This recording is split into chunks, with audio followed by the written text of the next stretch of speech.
دفاع له ارزښتونو سرحداتونه کوو، چمتو یو چمتو چمتو یو چمتو. موقف د امارت د سیلهر بڑاو بلن، چې زړونه سیل زړو سره پیوس پلی پیون. حاکم مل وحدت د تمدن پیل د ژوند. موقف د امارت د سیلهر بڑاو بلن، چې زړونه سیل زړو سره پیوس پلی پیون. حاکم مل وحدت د تمدن پیل د ژوند. د اسلامي ملي اردو خپرونې درنو لیدونکو او کتونکو السلام علیکم ورحمت الله وبرکاتو. د معمول په څیر مو د دې اونۍ خپرونه د ملي دفاع وزارت اړوند د 219 مریخ الاردو د شمال ختیځ زون صحوي او پوځي روغتون ته ځانګړې کړې ده، چې په دغه خپرونه کې به د یاد روغتون له صحي مسؤلینو، ډاکټرانو، مریضانو سره خبرې اترې وکړو. هیله ده چې تر پایه را سره ملتیا وکړئ. ټوټه د سترګو تور زمونږ هیواد افغانستان، د اسلام پالو زلمو کور زمونږ هیواد. درنو لیدونکو او کتونکو، د 219 مریخ الاردو سیمه ییز روغتون د ملي دفاع وزارت له مجهزو پرمختللو روغتیايي مرکزونو څخه ګڼل کیږي، چې په کندوز ولایت کې موقعیت لري. دا مرکز د تخصص لرونکو او تجربه لرونکو ډاکټرانو په لرلو سره په 4 ساعته توګه چمتو او آماده دی چې د ملي اسلامي اردو منسوبینو ته روغتیايي خدمات وړاندې کړي. وړاندې سپیره کسه ویسکور زمونږ هیواد افغانستان. بسم الله الرحمن الرحیم. کله نه چې د 219 مریخ الاردو صحي چارو مسؤلیت موږ ته راسپارل شوی، په یاده برخه کې مو کوشش کړی چې کومه ستونزې مشکلات دي هغه حل کړو او رفع یې کړو، چې لله الحمد په دې برخه کې موږ ډېر کار کړی. لومړی د روغتون د ترمیم چارې موږ په مخ یوړلې، چې په دې کې د عملیات خونې ترمیم چارې او کاشیکاري شامله وه، همداشان د لابراتوار څانګې کاشیکاري او ترمیم چارې شاملې وې، او د ټول روغتون د اتاقونو او د بستر خونو او د دهلیزونو سرامیک او کاشیکاري او ترمیم چارې شاملې وې، او په ټوله کې د ټول روغتون رنګامیزي شامله وه. د دې نه وروسته موږ هڅه او کوشش وکړو چې د صحي خدماتو برخه کې موږ په شفاخانه کې کار وکړو او د صحي خدماتو د کیفیت پر لوړوالي باندې کار وکړو. نو په دې برخه کې هم لله الحمد موږ ډېر کار کړی. د لابراتوار څانګه کې پخوا موږ صرف یو سنټرفیوژ او مایکروسکوپ نه علاوه نور څه نه درلودل. لله الحمد اوس 2 مایکرولب 300 ماشینونه لرو، 2 CBC لرو، همداشان هایکروماتري لرو، فول کیمستري انالایزر او نور ډېر پرمختللي ماشینونه موږ د لابراتوار برخه کې لرو، چې د تشخیص په برخه کې اسانتیا راوستې ده او د تشخیص برخه کې خدمات وړاندې کیږي. په لابراتوار څنګه کې اوس د دغه ماشینونو په واسطه سره موږ ډېر پرمختللي معاینات کوو، لکه HBS، HCV، TB، H پایلوري، تایفاید او بروسلوز، د هیماتولوژي برخې معاینات، د بیوشیمي برخې معاینات لکه ګلوکوز، کولسترول، د جګر چربي، LFT یا د جګر د انزایمونو ټیسټ، RFT، دا ټول معاینات اوس د لابراتوار په څانګه کې لله الحمد ترسره کیږي. د رادیولوژي برخه کې هم موږ ستونزې مشکلات درلودل. موږ پخوا یو پایه اکسرې ماشین درلوده چې هغه هم عارضه دار او مشکلات یې درلودل.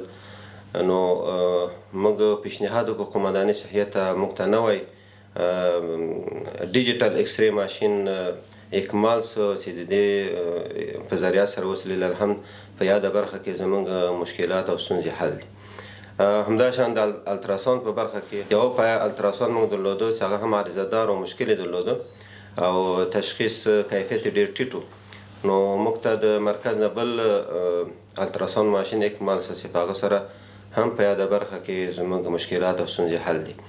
او همداشان د غاښونو برخه کې د غاښونو یو یونټ موږ درلوده، چې اوس لله الحمد د غاښونو بل یونټ موږ ته اکمال شوی ده چې هغه په نوي صحي معیارونو سره سمبال ده او په یاده برخه کې زموږ مشکلات او ستونزې حل کړي دي او مراجعینو مریضانو ته خدمت ترسره کیږي. همدا شان د وقایه برخه کې لله الحمد هم موږ ډېر کار کړی. کوم واکسینونه چې موږ ته د مرکز اکمالي هغه د پلان مطابق تطبیقیږي. طبي وقایه د امیر په سرپرستۍ باندې موږ یو ټیم آماده کړی چې دا د پلان مطابق مدیریتونو جزو تامونو باندې ګرځي. علاوه له دې نه چې دوی حفظ الصحه ته ګوري، ویني، دوی ته صحي معلومات ورکوي او د وقایه برخه کې عامه پوهاوی ورکوي. همدا شان یو یادونه بله باید وکړو چې په ټولو لواګانو کې زموږ صحي کلینیکونه په 4 لواګانو کې فعاله دي او روزانه دوی صحي خدمات وړاندې کوي. همدا شان په کنډکونو کې زموږ صحي ټولیان فعال دي، دوی هم صحي خدمات وړاندې کوي. او د دوا په برخه کې باید یادونه وکړو چې پخوا کوم ستونزې مشکلات موږ درلودل، لله الحمد اوس تر ډېره حده دغه ستونزې او مشکلات حل شوي دي. قمنداني صحي له خوا نه موږ ته علاوه له دې نه چې تخصیص راکول کیږي، قمنداني صحي له خوا نه هم موږ ته دوا اکمالیږي وخت په وخت سره. طبیعي پیښو کې او اضطراري حالت کې لله الحمد زموږ صحي ټیمونه همیشه آماده وي. کله چې شمال ختیځ زون کې سیلابونه راغلي دي یا نور صحي طبیعي پیښې رامنځته شوي دي، نو زموږ صحي ټیمونه په عاجله توګه هلته ځانونه رسولي دي، صحي خدمات وړاندې کړي دي.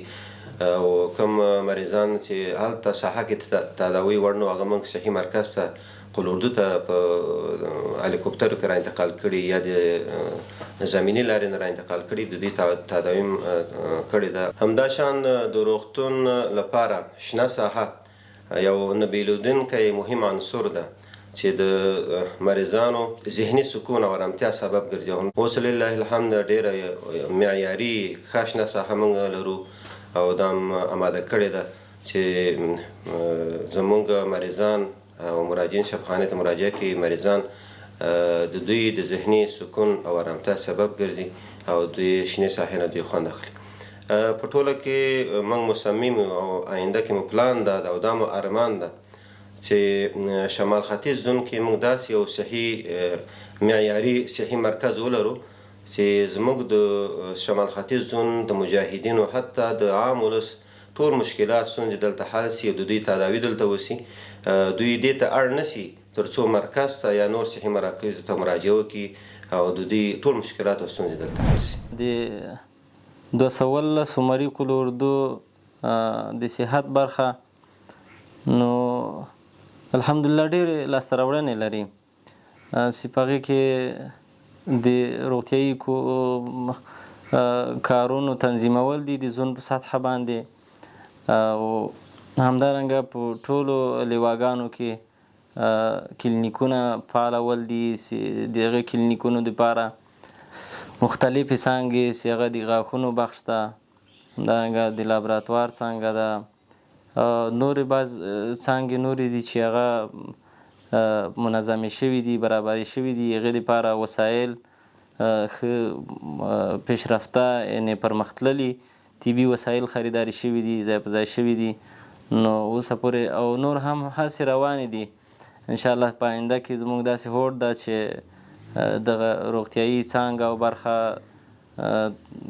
ډېره پیاوړې، ډېره پرمختللي چې هم د وسایلو د نګاه نه هم د ډاکټر صاحبانو متخصصین د نګاه نه ډېره پیاوړې شي او موږ بیا ضرورت ونه لرو چې مریضان لرو ځایونو ته نور ملکونو ته ولیږو. انشاءالله چې داسې مو هوډ ده چې په هیواد کې دننه بلکې په هر زون کې د صحت برخه داسې فعاله وي چې زموږ مجاهدین د اردو منصوبین وکولی شي چې مالته د دوی ټول مشکل، د دوی د کورنۍ مشکل حل شي صحت برخه کې. ټولو لواګانو کې لکه څنګه چې مخکې مو ویلې کلینیکونه لرو چې هغه کلینیکونه پوره تشکیل لري.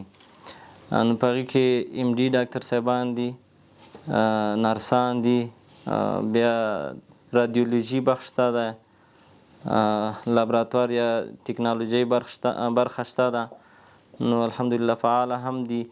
بیا داسې ترتیب مو وي چې دا کوم مریضان مراجعه کوي که دلته زمونږ په زون کې کلینیکونو کې او یا هم په صحوي شفاخانه کې د هغوی مشکل نه حل کیږي د هغې دپاره ترتیب لرو چې د 101 فورم په واسطه باندې هغه مریض مرکز ته راجع کوو چې 400 بستر روغتون ده نو تداوی ډیره ښه اعلی تداوی پکې کیږي نو هلته بیا دوی تداوی کیږي او د دوی فامیل کورنۍ همچنان همدارنګه هلته تداوی کیږي مشکلات انشاءالله په دې برخه کې نشته او همدارنګه د مرکز نه هم مونږ ته درمل اکمالیږي نو په کافی اندازه درمل لرو الحمدلله په دې برخه کې کومه ستونزه نشته ده. در اینجا مریضایی که مراجعه میکنه ما مریضایی که مثال بسیار عاجل میباشه در اینجا مراجعه میکنه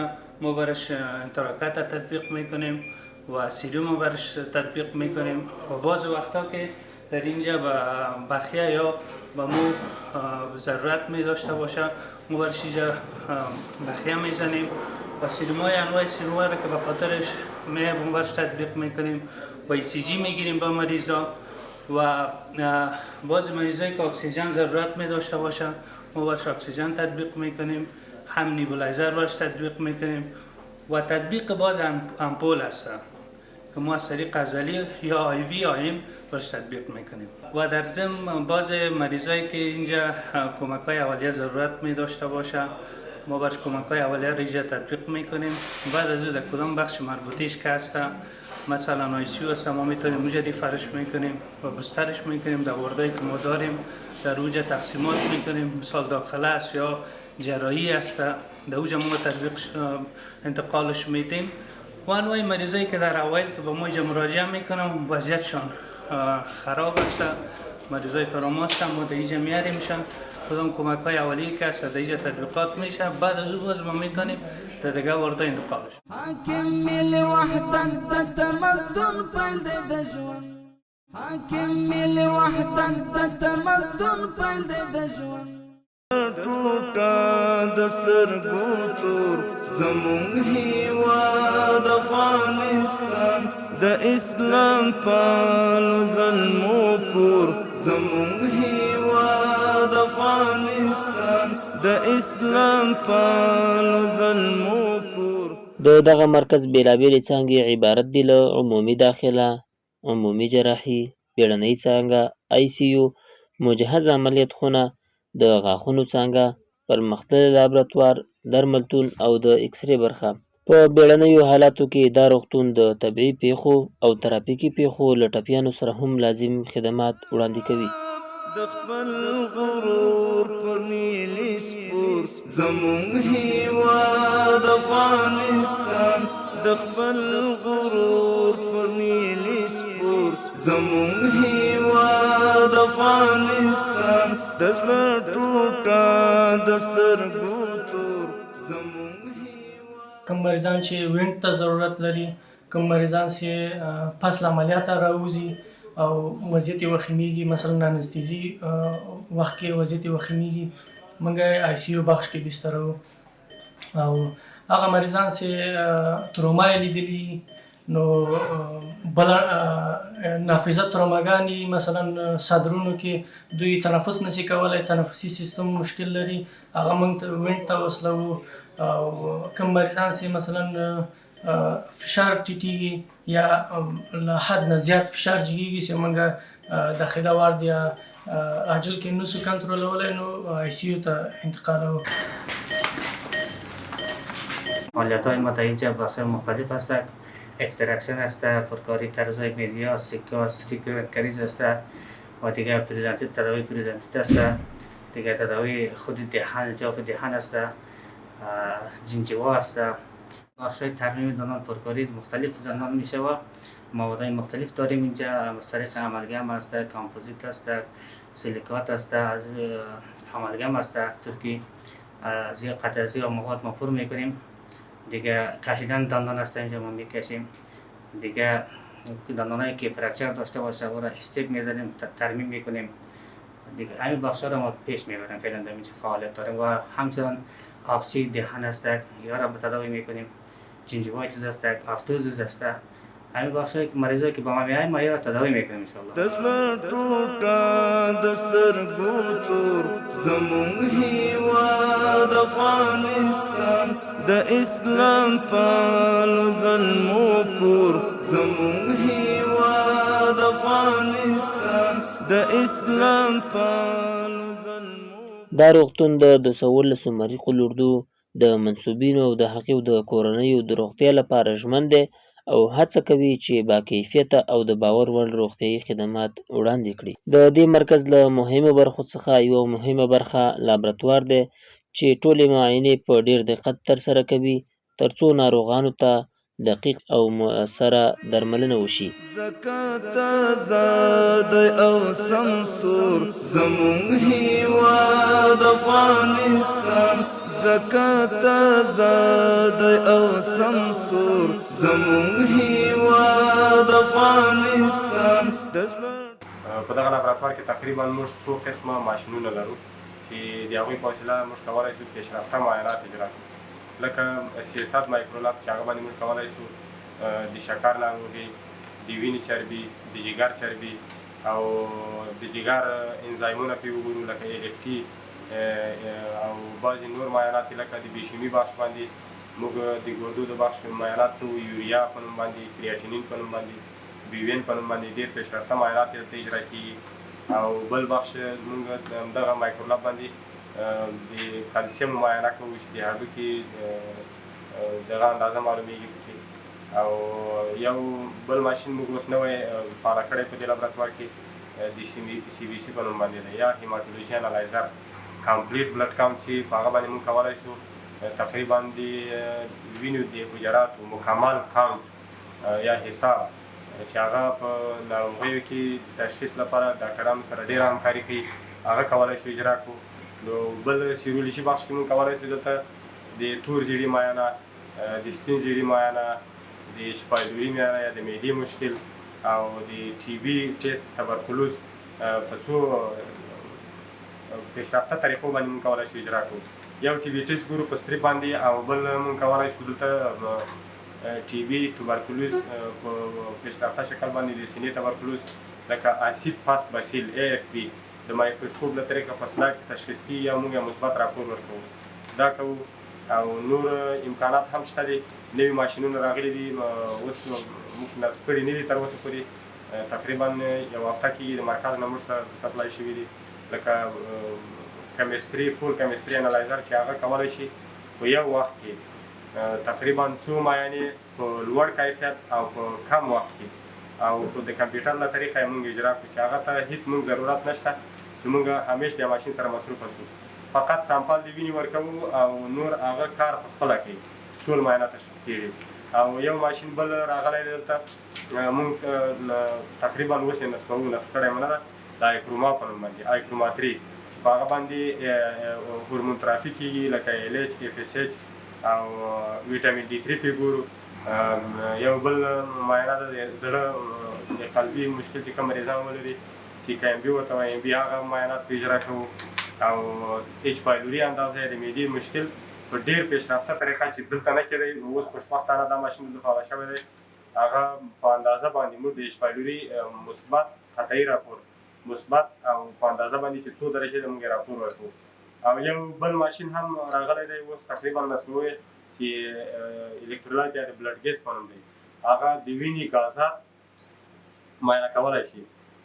لکه بعضې مریضان اوس موږ په فوزي برخه کې د وردګ برخه کې چې موږ د همیشه محاربې په حالت کې یو، نو کسان داسې مریضان موږ ته راځي چې هغه هیټروما مریضان وي یا مثلا د سر ضربه یې لیدلې وي، نور داخلي مشکلات لري، هغه موږ کولی شو چې د هیټروما په وخت کې په لوړ کیفیت باندې او په کم وخت کې د وینې غازات لکه سودیم، پوتاشیم، مګنیزیم او دغه معاینات موږ ورته اجرا کړو. نو دغه کوم پرسونل د لابراتوار چې دی د افغانستان د اسلامي امارت د ملي دفاع وزارت اسلامي اردو ته 24 ساعته خدمت کوي. په دې بخش کې موږ په دې وروستیو کې د عامه پوهاوي کوم هغه کمپاینونه چې د موږ برګزاره کړي او د ساري ناروغیو په اړه کومه چې عامه پوهاوي پروګرامونه دلته مجاهدینو منځ کې دا کړي او بل د کور زیړی دی چې موږ په دې اړه کې یو منظمه سرویلانس جوړ کړی دی او مریضانو ته موږ خدمات وړاندې او همدارنګه په دې بخش کې موږ مختلفه واکسینونه تطبیق کوو چې لکه د ایچ بي اس او انفلانزا او ډي ټي او ام ام آر دا واکسینونه دي او موږ د خپل د واکسیناسیون سطحه په 217 شمارې قول اردو کې تقریبا ته 80 سلنه پورې رسولې ده چې تمه ده د دې کال تر اخره دغه د موږ د واکسیناسیون سطحه تر 95 یا تر هغې لوړه شي او دا لړۍ موږ غواړو چې نورو د 217 شمارې قول اردو جزء تامینو ته وغځوو. ما تقریبا اضافه از 100 قلم ادویه‌جات داریم. ادویه از طریق پلان قماندانه سه اکمال میشه و همچنان رو ما تخصیصی که بر ما داده میشه ما از بازار آزاد در مزرعه خریداری میکنیم و امپول باب و دوایی که در مقابل حرارت یعنی گرمی و حساسیت داره ما او را در یخچال نگهداری میکنیم. از دوای انستزی است دیگه کیتامین است همین امپول باب است که در مقابل گرمی و حساسیت دارد ما او را در یخچال نگهداری میکنیم. الحمدلله از نگاه دوا ما اکمال هستیم. با مرور زمان با وقت زمان قماندان سهم همکاری میکنه دوا با ما روان میکنه و دوا ایجا است. ما با هر نوع مشکلات مریضی ایجا ما دوا داریم. دزبر ټوټه دسترګو تور زمونږ هیواد افغانستان د اسلام پالو ظلمو کور زمونږ هیواد افغانستان د اسلام پالو ظلمو کور زمونږ هیواد افغانستان. د اسلامي ملي اردو خپرونې درنو لیدونکو او کتونکو له تاسې څخه یوه نړۍ مننه چې تر پایه مو راسره ملتیا وکړه. تر بیا ښه چارې.